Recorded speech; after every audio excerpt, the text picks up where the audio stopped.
예, 안녕하세요. 신돌TV 말씀 나눔의 강사 김성호입니다. 오늘은 그 내면에서 시작되는 역사.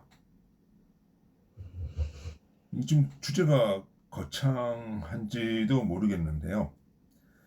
제가 여기서 결론적으로 얘기를 하고자 한다면 우리가 살아가면서 어떤 느끼는 모든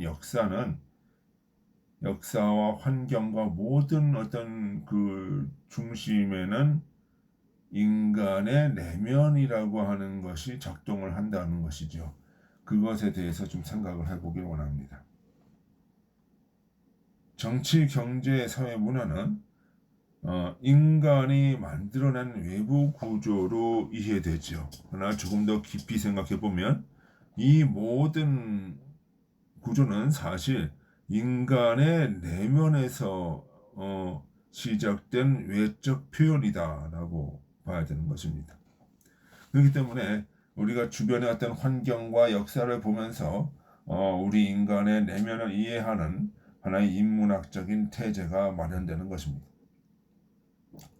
개인의 마음 속에서 형성된 생각과 사랑, 욕망, 가치가 집단적으로 드러날 때 그것이 정치가 되고 경제가 되고 사회 문화가 됩니다. 문명의 역사는 인간의 내면이 흐름 밖으로 드러난 역사라고 할 수 있습니다. 이러한 관점은 현대 사회학적 통찰이라기보다도 오랜 통찰과 신학 속에서 반복적으로 등장했던 어떤 통찰이지요. 특히 아리스토텔레스, 플라톤, 바울, 어거스틴, 스웨덴보그의 사상 속에서 우리는 이 구조를 더욱 분명하게 확인할 수 있습니다. 플라톤은 영혼의 질서가 국가의 질서를 만든다라고 하는 개념을 가지고 있었습니다. 플라톤은 국가의 문제를 단순히 정치의 문제로만 보지 않았죠. 그는 인간의 영혼 속의 질서가 국가 질서의 근원이라고 봤던 것입니다. 그것이 이제 국가론이죠. 그러니까 이 국가는 무엇이냐? 이것이 바로 인간 내면의 질서가 밖으로 외현적으로 표현되는 국가 체제로 드러난다라고 하는 것이죠. 그에 져서 이제 더 리퍼블릭 국가론에서 국가는 세 계층으로 구성이 됩니다. 지혜를 가진 통치자, 용기를 가진 수호자, 욕망을 담당하는 생산자. 그러니까 이 구조는 단순히 정치 구조가 아니라 인간의 영혼을 영혼 구조와 동일한 구조라는 것이죠. 어떤 인간의 어떤 부분은 뭐 지혜를 만들어내기도 하고 인간의 어떤 용기는 어떤 수호자로서 나타나기도 하고 인간의 욕망은 어떤 산업을 일으키는 생산자로서 나타나기도 한다라고 하는 것이죠. 이 지성이 영혼을 다스릴 때 그는 정의로운 사람이 되고 그러한 사람들이 모이면 정의로운 국가가 형성이 된다. 반대로 욕망이 지성을 지배하면 국가가 타락하게 된다. 그러니까 욕망이 지성을 지배한 국가가 이제 무엇이냐? 이제 민주정이라고 하는 것이죠. 그래서 이제 그거는 중우정치다 이렇게 얘기를 하는 거예요. 이제 반면에 그 지성, 그 지성이 영혼을 다스리게 된다. 그러면은 그건 뭐냐? 철인 정치의 형태로 나타난 것이죠. 그러니까 이 플라톤이라고 하는 사람은 플라톤은 무엇이에요? 철인 정치라는 것은 인간의 지성이 국가와 어떤 나라를 다스려야 된다라고 하는 것이죠. 어떤 개인들도 마찬가지예요. 어떤 탐욕으로 살아가는 것이 아니라 인간의 어떤 이성으로 살아가야 된다라고 하는 것이죠. 그것이 플라톤이 생각하고 있는 인간론이고 그것이 국가로 발현된 것이다라고 하는 거죠. 어떻게 보면 이 그 플라톤의 어떤 국가론은 단순히 국가의 통치 기술을 이야기하는 것이 아니라 인간이라는 존재가 어떻게 살아야 되는 것인가를 이야기를 한 것이라고 볼 수가 있는 것이죠. 그래서 그 플라톤에게서 정치 문제의 핵심은 제도가 아니라 영혼의 질서였다는 점이죠.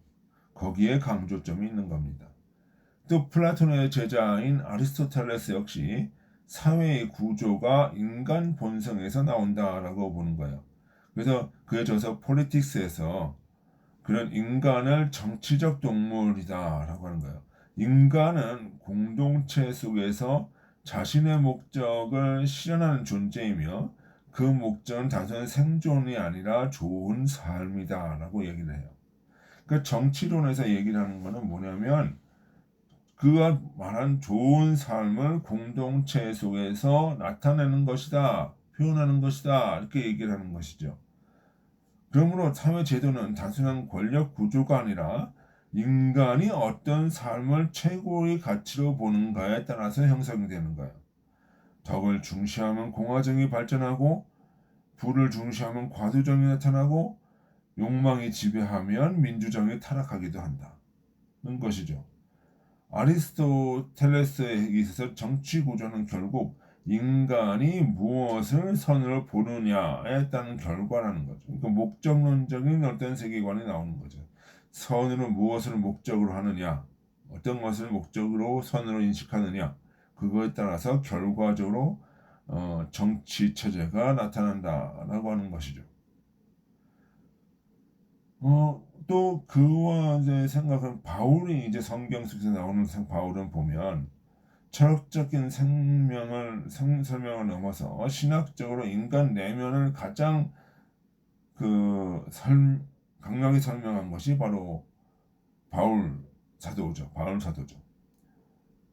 그는 로마서에서 인간 내부엔 두 가지 힘이 있다고 보는 거죠. 하나는 육의 욕망, 영의 소망. 이 두 사이 끊임없이 갈등하는 존재가 바로 인간이라고 하는 거예요.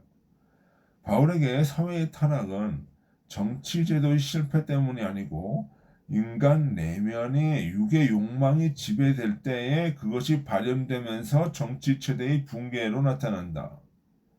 반대로 영이 지배하면 공동체는 새로운 질서를 형성한다. 이것이 이제 바울이 그 이야기하는 그 공동체론이죠.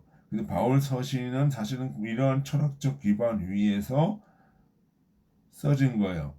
그러니까 바울 서신 자체는 그냥 어떤 서로가 어떤 그 로마서와 에베소서, 빌립보서 뭐 이런 서신들은요. 이 로마서의 그 기본을 두고 거기서 나오는 구체적인 행위들을 이제 이야기를 하는 부분이죠.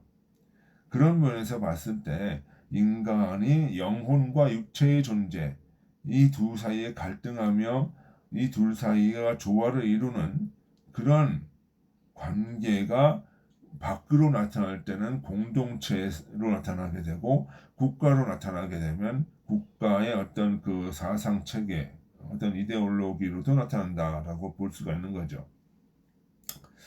또 이제 이런 어거스틴이라고 하는 이런 그 바울의 사상을 이어가는 사람은 이 내면의 갈등을 역사 전체 구조로 설명한 것이 바로 어거스틴이에요. 이러한 바울이 설명한 인간 내면의 구조를 역사 전체로 설명했다는 거예요. 그래서 그에 져서 하나님의 도서, City of God 에서 그런 인간의 역사를 두 도성의 역사로 설명을 하죠. 하나님은 사랑하는 도성, 자신을 사랑하는 도성. 이 도성은 단순히 종교적 집단이 아니라 인간 내면의 사랑의 방향을 의미하는 거예요.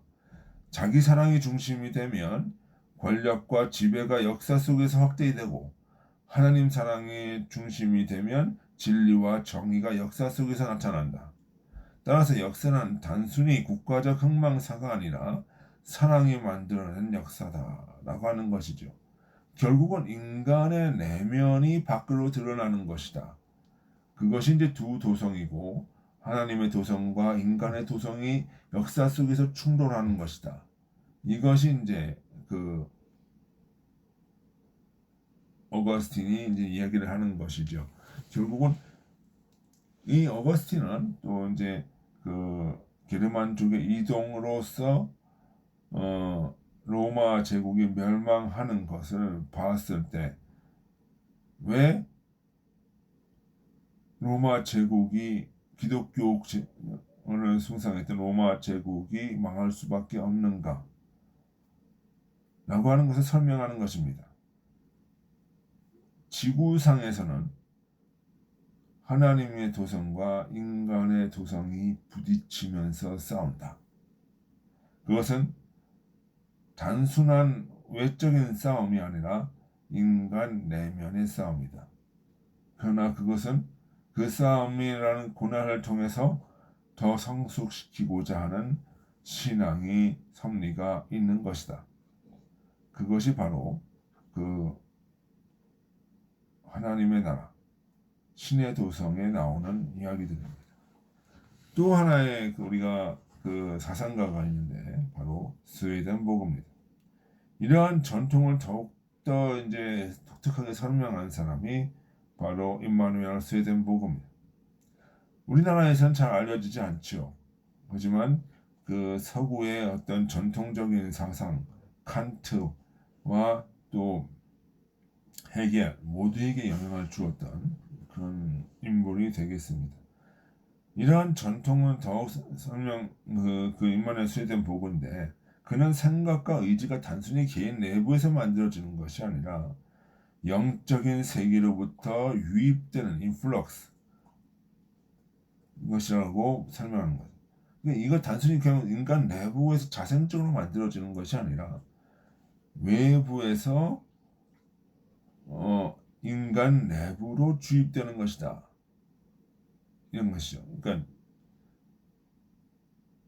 이 인간이 이해할 수 없는 어떤 원리가 인간 내부로 들어와서 인간의 마음을 변화시키고 양심을 자극하면서 되어지는 것이다라고 하는 거예요.